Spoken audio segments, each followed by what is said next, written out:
नमस्कार दोस्तों, आप सभी लोगों का मेरे चैनल वेकअप लाइफ में एक बार फिर से स्वागत है। दोस्तों आज हम बात करने वाले हैं जेजी केमिकल्स आईपीओ के बारे में। ये आईपीओ ट्यूसडे मार्च 5, 2024 को ओपन हो चुका है, जो कि 7 मार्च 2024 को क्लोज हो जाएगा। दोस्तों ये आईपीओ 13 मार्च 2024 को एनएससी और बीएससी पर लिस्ट होते हुए नजर आएगा। इसका टोटल इश्यू साइज 251.19 करोड़ है, जिसमें फ्रेश इश्यू 165 करोड़ का और ओएफएस यानी ऑफर फॉर 86.19 करोड़ का रहने वाला है।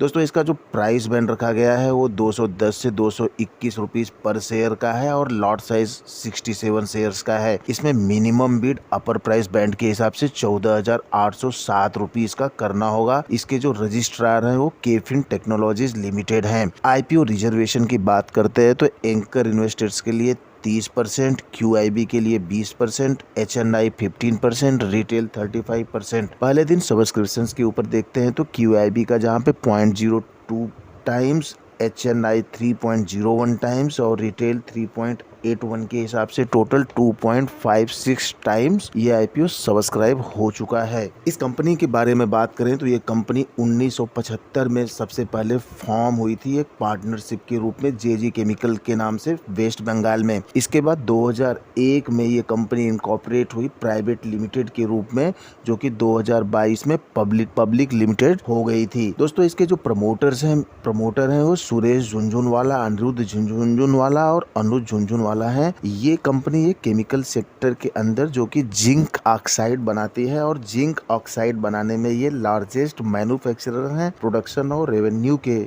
हिसाब से जो कि 80 से ज्यादा ग्रेड जिंक ऑक्साइड मैन्युफैक्चर करते हैं और मार्केट शेयर इनका 30% का है। जिंक ऑक्साइड जो कि एक एडिटिव्स के रूप में बहुत सारे प्रोडक्ट में यूज किया जाता है। इसका सबसे ज्यादा यूज रबर में, ceramic, cosmetics, food supplements, plastics, paint, sealants, batteries और एनिमल फीड में देखा जाता है। दोस्तों पिछले 3 साल में इन्होंने अपने प्रोडक्ट को 200 से भी ज्यादा डोमेस्टिक कस्टमर्स और करीब 50 ग्लोबल कस्टमर्स को 10 से भी ज्यादा कंट्रीज में इन्होंने डिस्ट्रीब्यूट किए हैं। टायर इंडस्ट्री के अंदर इनका जिंक ऑक्साइड का जो यूज है वो सबसे ज्यादा होता है और टायर इंडस्ट्री में ये वर्ल्ड वाइड ग्लोबली 10 से भी जो टॉप 10 मैन्युफैक्चरर्स हैं उसमें से 9 प्लेयर्स को सप्लाई करते हैं और इंडिया के सभी 11 टॉप टायर मैन्युफैक्चरर्स को ये सप्लाई करते हैं जिंक ऑक्साइड। इसके अलावा लीडिंग पेंट मैन्युफैक्चरर्स को भी सप्लाई करते हैं, फुटवियर प्लेयर्स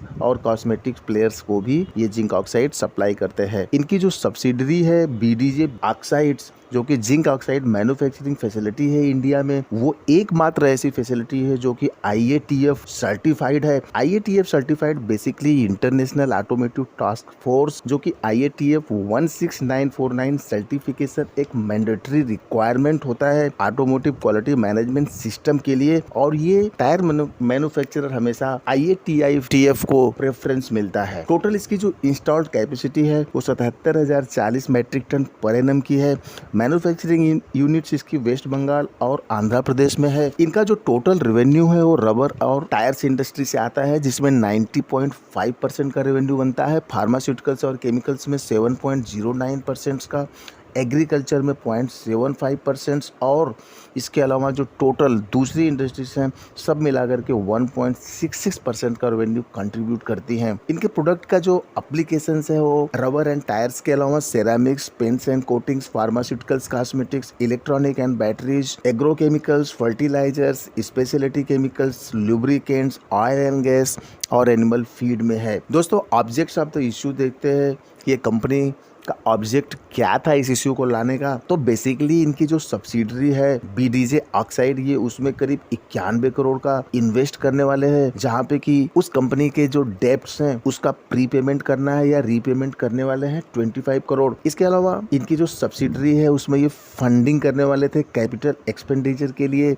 जहाँ पे कि ये R&D सेंटर ओपन करना चाहते हैं, जो कि टोटल खर्च उसका 6 करोड़ का बता रहे हैं और long term working capital requirement के लिए सब्सिडरी में खर्च करना चाहते हैं, जिसमें कि 60 करोड़ का खर्च बता रहे हैं। इसके अलावा long term working capital requirement ये अपनी खुद की कंपनी में करना चाहते हैं, जो कि 35 करोड़ का है, और जनरल कॉर्पोरेट पर्पज में 39 करोड़। तो टोटल ये इस तरीके से 165 करोड़ जो कि फ्रेश इश्यू है उसको ये इस तरीके से एलोकेट किए हुए हैं। इस कंपनी के फाइनेंशियल्स के बारे में बात करते हैं तो जहां पे इस कंपनी का जो असेट्स है उसमें 29% का ग्रोथ देखा गया है, रेवेन्यू में 80% का ग्रोथ देखा गया है, प्रॉफिट आफ्टर टैक्स में 97% का ग्रोथ देखा गया है, नेटवर्थ इसका बढ़ा है 84%, रिजर्व्स एंड सरप्लस में भी वृद्धि देखी गई है 64% की परफॉर्मेंस इंडिकेटर की बात करें तो इसका प्रॉफिट नेट प्रॉफिट मार्जिन जो एवरेज 6.1 का है उससे काफी कम हुआ है 3.77%। जो रिसेंट सितंबर 2023 का फाइनेंशियल्स देखते हैं तो नेट प्रॉफिट मार्जिन इनके जो अभी तक का एवरेज है उससे काफी कम नजर आता है 3.77% का। वहीं पे रिटर्न ऑफ इक्विटी भी इनका जो एवरेज 30 का है उससे 32.33% उससे ज्यादा नजर आता है, जो कि एक अच्छी बात है। इसके पीयर्स के साथ कंपैरिजन करते हैं तो इसके पीयर्स में राजरतन ग्लोबल वायर, नोशिल और याशो इंडस्ट्रीज है। मार्केट कैप के हिसाब से Rajratan global wire 3,314 crore, Nocil 4,386 crore, Yasho industries 2,392 crore का है। वहीं पर जेजी केमिकल्स का 866 करोड़ का मार्केट कैप रहने वाला है अपर प्राइस बैंड के हिसाब से। प्राइस टू अर्निंग की बात करें तो जहां पे एवरेज पीयर्स इंडस्ट्रीज का 41.9 का है, वहीं पे जेजी केमिकल्स का 20.1 का निकल के आता है after the issue. Price to book value ratio की बात करते हैं तो एवरेज इसके जो पीयर्स का 6.8 का है, वहीं पे जेजी केमिकल्स का मात्र 2 का है। डेब्ट टू इक्विटी की भी बात करें तो जहां पे इसकी इंडस्ट्रीज पीयर्स का 0.9 का है, वहीं पे जेजी केमिकल्स का मात्र 0.1 का है। Net profit margin 8.6 average peers का है, वहीं पे जेजी केमिकल्स का 3.8 है। तो नेट प्रॉफिट मार्जिन को अगर छोड़ दें तो बाकी price to earning ratio, price to book value ratio और डेब्ट टू इक्विटी रेशियो में ये कंपनी अपने पीयर्स के मुकाबले काफी अच्छी है। जीएमपी के हिसाब से बात करें तो ये कंपनी जीएमपी में करीब 23% का एस्टिमेटेड लिस्टिंग गेन नजर आ रहा है, जबकि जीएमपी एक रिलायबल सोर्स तो नहीं है, लेकिन एक अंदाजा इसे जरूर लगाया जा सकता है कि लिस्टिंग गेन कहां तक हो सकती है। और जीएमपी में इस समय जो इसकी जीएमपी चल रही है 50 रुपए की चल रही है और इश्यू प्राइस 221 रुपए का है, उसके हिसाब से 23% का लिस्टिंग गेन मिल सकता है। Indian zinc oxide market size की बात करते हैं तो 2018 से 2022 के अंदर 100 से 115,000 टन का प्रोडक्शन हुआ था, जिसकी जो वैल्यूज थी वो 18,000 मिलियन से 20,000 मिलियन रुपीस की थी, और इसके अंदर 10 से 12% CAGR के हिसाब से 2022 से 2027 तक की ग्रोथ देखी जा रही है। इंडियन केमिकल्स इंडस्ट्रीज में जो अभी ट्रेंड्स चल रहा है देखा जाए तो कैपेक्स में ये कंपनीज, ये इंडस्ट्री काफी ज्यादा खर्चा कर रही है और रिसर्च एंड डेवलपमेंट में काफी ज्यादा खर्चा कर रही है। इसके अलावा इन्वायरमेंटल फ्रेंडली केमिकल्स और स्पेशलिटी केमिकल्स में जो ग्रोथ देखी जा रही है उसके हिसाब से ऐसा लगता है कि जिंक ऑक्साइड मैन्युफैक्चरर्स की डिमांड आने वाले टाइम में भी काफी